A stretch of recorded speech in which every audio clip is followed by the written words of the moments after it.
ጓደኛት መጣ።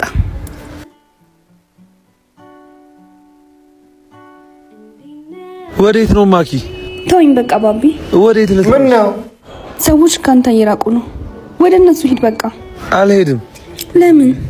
እኔ ከአንቺ ጋር ነው መሄድ የምፈልገው። ብዙ ነገር ይቀርብሃል እኮ። አብራችሁ ብዙ ነገር ጀምራችኋል። ቤተሰቦችም በእኔና ባንተ ደስተኞች አይደሉም። ሁሉንም ነገር እንደ አዲስ ከአንቺ ጋር እንጀምረዋለን። አዲስ ስራ፣ አዲስ ጓደኛ እንደ አዲስ እናፈራለን። አንቺን መቀበል የማይችል እኔን መቀበል አይችልም። ቤተሰቦችስ? እኔና አንቺ ልጆች ይኖሩናል። ቆንጆ ቤተሰብ። አንቺ እኮ ለእኔ ቤቴ ነሽ። ትወደኛለህ? አቤት ኢምፕሬሽን! ልቧን ጣባዋል። ልህም ምንድን ነው ይሄ? መድኃኒት ነው። ልሞት።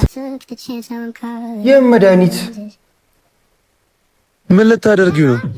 ካንተ ጋር ብሆን ይሻላል። እወድሻለሁ። እንዲህም አይነት ፍቅር አለ? አቤት